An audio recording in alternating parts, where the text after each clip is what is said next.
Waalaikumsalam. Terima kasih kepada rekan-rekan yang sudah menyempatkan waktunya untuk kita menerapkan mensosialisasikan salah satu dari One PPT One Culture, yaitu satunya GoDigi. Nah, dalam GoDigi ini tema yang saya ambil adalah mengenai penerapan IoT, Internet of Things dalam bekerja. Jadi banyak ya kita istilah yang harus kita hafal. Ada IoT, terus ada One PPPN, singkatannya itu banyak. Jadi IoT kali ini adalah Internet of Things, di mana di sekitar kita itu banyak benda-benda yang tidak bergerak. Dalam aktivitas kita itu banyak sekali teman-teman benda yang bergerak. Jadi dengan hadirnya internet, dengan hadirnya teknologi digital, itu dapat mengubah dari benda-benda fisik itu menjadi sesuatu yang bisa merubah dan memudahkan kita dalam bekerja.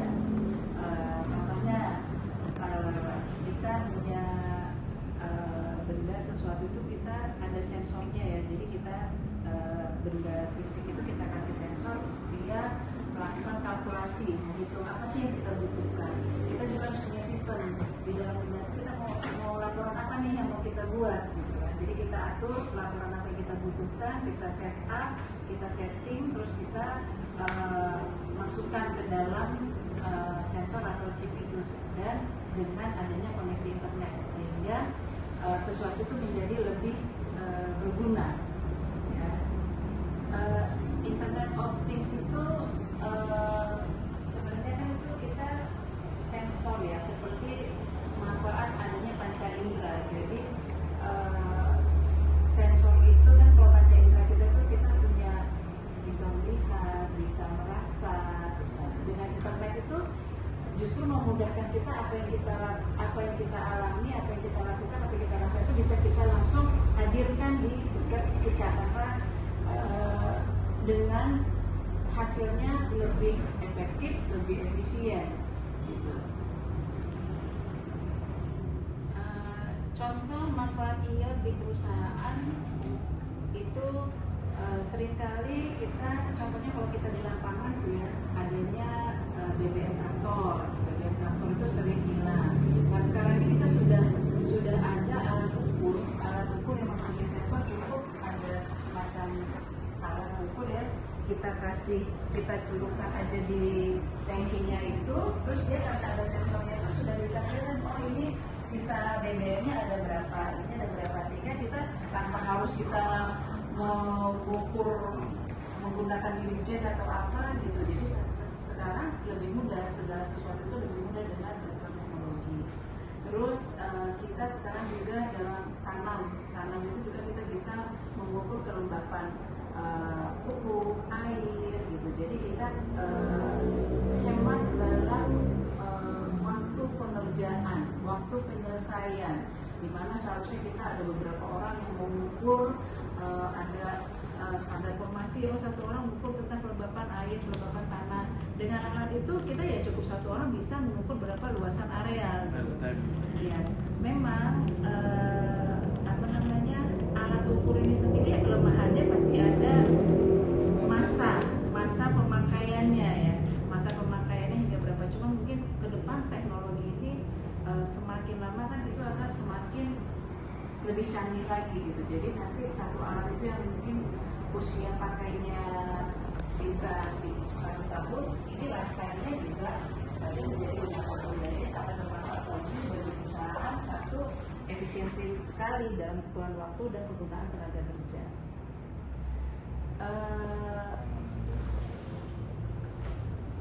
Manfaat IoT di perusahaan, di keamanan juga nih. Kita kan ada di bidang keamanan, khususnya untuk area-area yang rawan pencurian.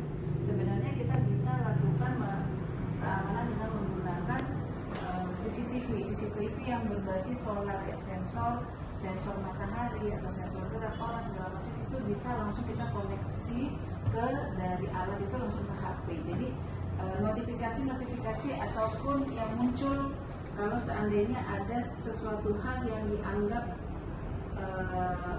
dianggap mencurigakan, itu terdeteksi dan kita bisa langsung atasi pada saat itu.